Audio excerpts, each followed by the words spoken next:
পাত্র এবং সব থেকে ভেটে মানুষ, আল্লাহর কাছে ওর দাম এত সম্মানিত।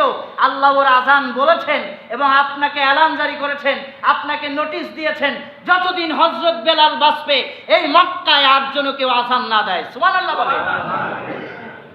কালোর দাম আছে না? কালোর দাম আছে, কালোর কিন্তু দাম আছে।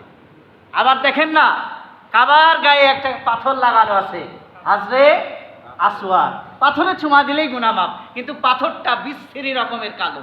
এই কালোর এত গুণ, কালোতে টাচ করলে গুনাহ মাফ। সুবহানাল্লাহ বলেন। আবার কাবার গিলাফ দেখেন না, কত সুন্দর কালো। এই জন্য কালোর, আসলে কালো যারা, তাদের বেজার হওয়ার কিছু নেই। কালো জিনিসের ডিমান্ড বেশি। কালো চুলালার দাম বেশি না সাদা চুলালার দাম বেশি? কালো চুলালার দাম বেশি, বোঝেন না? এজন্য যারা কালো তাদেরকেও আল্লাহ বানিয়েছেন, যারা ফর্সা তাদেরকেও আল্লাহ বানিয়েছেন। তবে আল্লাহ বলছেন যে আমি একটা চেহারা দিয়েছি, এই চেহারার গৌরব দেখানো যাবে না, ক্ষণস্থায়ী, আজ আছে কালকে নাই।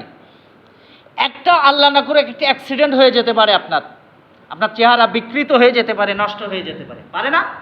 নষ্ট হয়ে যেতে পারে। এই জন্য এগুলো নিয়ে অহংকার গৌরব করা যাবে না।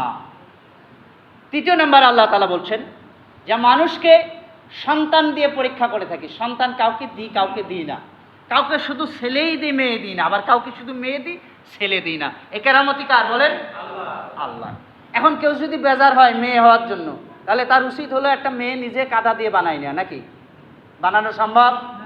কথা বলেন, সম্ভব? সম্ভব না। আল্লাহ জানে যে এই ঘরে ছেলে হওয়া ভালো নাকি মেয়ে হওয়া ভালো, আল্লাহ তাই দেন। আপনার মনে হচ্ছে যে একটা ছেলে হলে আপনার ভালো হতো না, আপনার ওই মেয়ে হওয়ার জন্য আপনার মেয়ে হলেই ভালো। ছেলেই হলো, গাঁজা খাইলো, পথে পড়ে থাকলো, নামাজ পড়লো না, নেশা ভাঙ করলো, এরপর কাবো ঠুকানো করে চুল কাটলো, লাভ আছে? বলেন লাভ আছে? সম্মান হবে? হবে না। রাত 3টার সময় উঠে পাবজি আর ফ্রি ফায়ার খেললো, লাভ আছে? না, লাভ নাই, কোনো লাভ নাই। এখন প্রাসঙ্গ অন্যদিকে ঘুরিয়ে দিতে